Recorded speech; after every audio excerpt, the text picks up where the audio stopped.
All right, so William Walker and Nicaragua. You wanted to learn more, and well, it's a wild story, isn't it? It is. Ambition, betrayal, you name it. A real roller coaster ride. We've got articles, research, the whole nine yards, ready to dive in. Absolutely. And I think what's often forgotten is that this isn't just about one man's, crazy ambition. Right. This story tells us a lot about the United States itself in the 1850s. Oh, yeah. Their internal struggles, expansionist dreams, all playing out on a global stage. Exactly. So, okay, picture it. 1856 Nicaragua. Freshly independent, but, man, politically unstable. Oh, yeah. Two main factions battling it out. The Legitimists, Yeah.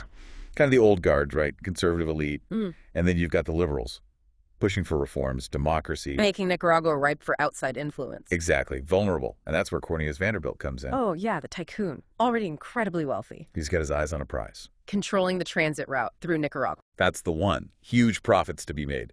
Gold rush era. Everyone's scrambling to get to California. Fastest route possible. A transit route through Nicaragua. Game changer. So short-term profits, sure. But Vanderbilt's thinking bigger. Oh, absolutely. Long game. He knew a canal through Central America. That's real power. Economic, strategic. Nicaragua was a key piece of that puzzle.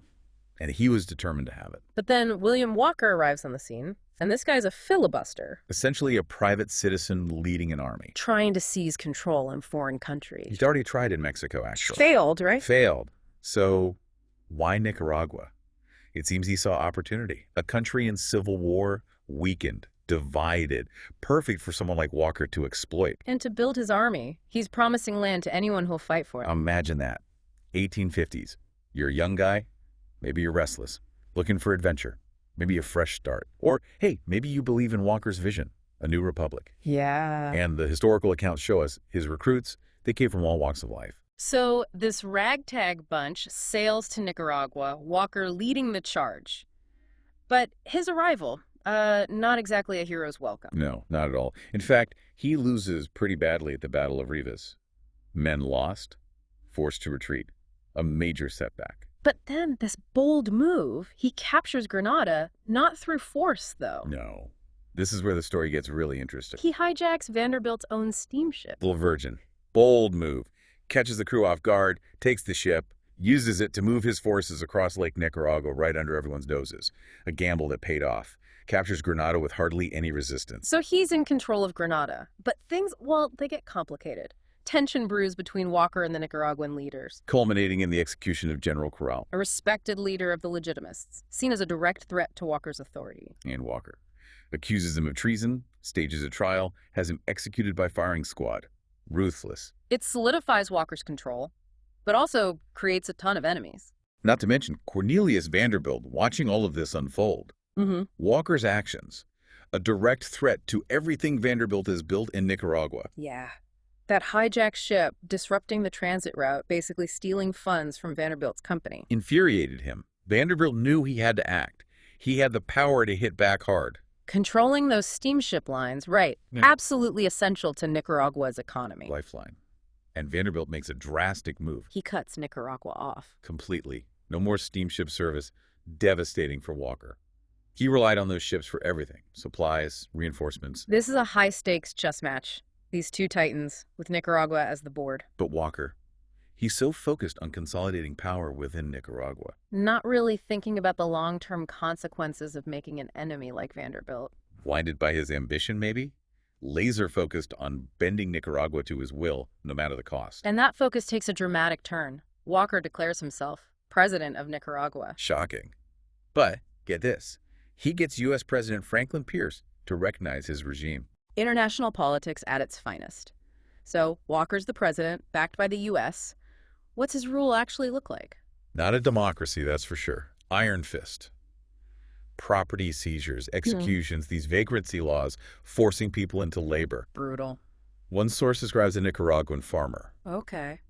Initially, he had hoped Walker would bring peace. Makes sense. Instead, cattle stolen, farm turned into a military camp, neighbor murdered for speaking out against Walker. Just heartbreaking. Really highlights the human cost of Walker's actions. We can talk about politics and power struggles, Yeah.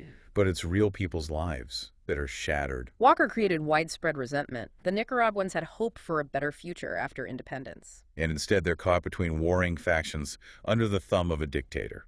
And that resentment is going to play a key role in what happens next. Walker's enemies start to unite against him. With a little help from a certain vengeful rival, Walker's in that presidential palace, maybe feeling pretty invincible. But storm clouds are gathering. Yeah. The Nicaraguan people, they're not happy with his rule. And his enemies, well, they smell blood in the water. It wasn't just his political rivals, though, right? No. Walker had a real talent for making enemies. Alienated a lot of ordinary Nicaraguans. His policies, his disregard for their customs, traditions. One source points to a really key moment, his decision to reinstate slavery. This is where it gets really interesting. You see Walker's ambition clashing with the political reality of the U.S. in the 1850s. He wasn't necessarily a hardcore slavery advocate himself, right? Not inherently, no. But he needed support to hold on to power, and he saw a way to get it from the Southern slaveholders in the U.S. Playing a dangerous game. Oh, absolutely. Appeasing Southern interest while trying to control Nicaragua. Two birds, one stone. Except both birds were pretty angry birds, so to speak. It backfired big time, reinstated slavery.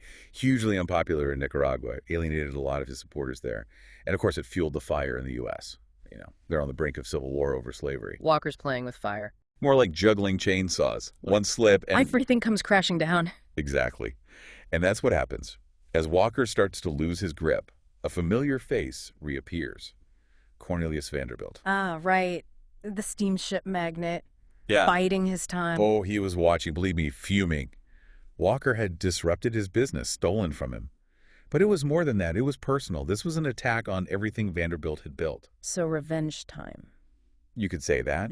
But, you know, he couldn't just send in an army. Well, he had something more powerful, didn't he? He did. Money.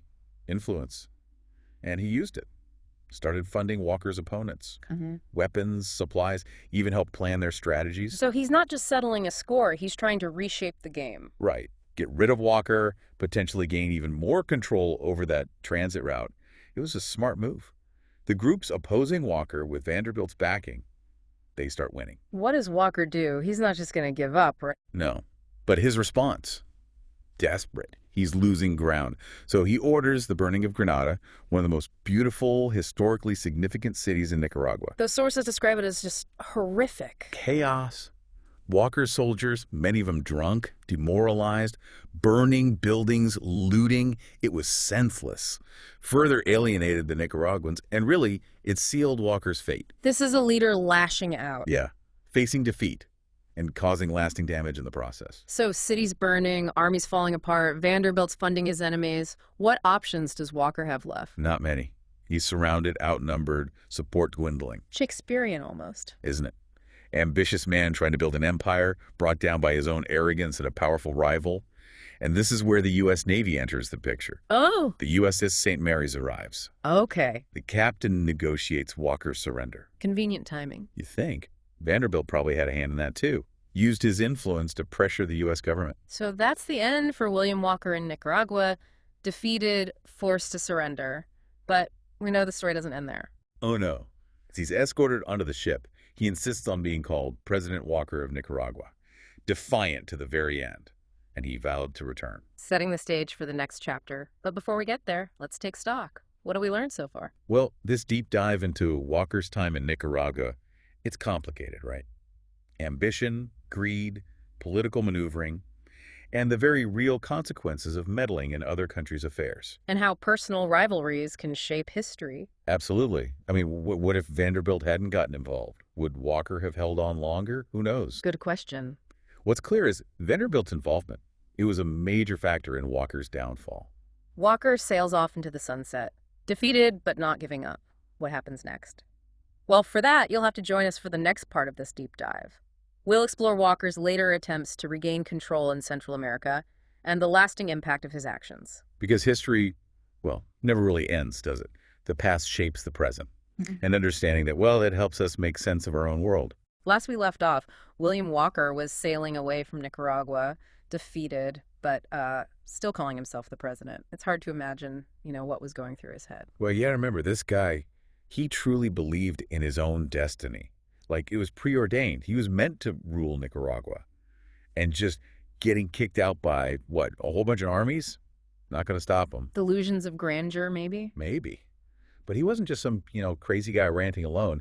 He managed to get people to back him for another try at taking over in Central America. So he still had some pull. Yeah, he tapped into this whole filibuster thing that was going on in the U.S. at the time. There was this belief that regular citizens could just, raise armies and go mess around in other countries. With the government kind of turning a blind eye? Sometimes even backing them, yeah. Looking back, recipe for disaster. Oh, for sure. But back then, some people actually thought they were bringing, progress, civilization to these places. That's a complicated thing, right? To understand the mindset back then? Oh, yeah. U.S. was expanding, feeling powerful. There was this whole manifest destiny thing, this idea that they were, chosen to spread their values and control everywhere. So Walker uses this to his advantage, convinces enough people to bankroll another expedition. Where'd he go next? Honduras. Figured he could set up shop there. Mm-hmm. And then, eventually try for Nicaragua again. Did it work? Not quite. He landed, but the British Navy wasn't too happy about it. They had their own interests in the area, saw Walker as a troublemaker. So they captured him, handed him over to Honduras. I bet they weren't thrilled to have him back. Nope. Walker was not exactly Mr. Popular in Central America at this point. And the Honduran government, probably pushed by the British, decided to make an example of him. Oh, no. Yeah. September 1860, Walker was executed by firing squad. End of the line. Wow. From self-proclaimed president to facing a firing squad. What a turn of events. It shows you, even the wildest dreams can crash and burn when they hit reality. But Walker's story, it's more than just, one man's rise and fall. It's a warning about unchecked ambition, meddling in other countries. And how things are all connected. What happens in one place affects everything else. Like Walker's actions in Nicaragua, they were tied to the politics in the U.S. Right, especially the whole slavery debate. And then what he did in Nicaragua, well, that caused ripples all through Central America. Crazy to think about. It shows you. Those isolated events, they're usually part of something way bigger. And the choices people make, driven by their own, desires and beliefs, they can have huge unexpected consequences. I keep coming back to that Nicaraguan farmer we talked about. Yeah. The guy who lost everything because of Walker. It reminds you that history isn't just, dates and battles. It's people's lives. Real people caught in the crossfire. It's a good point.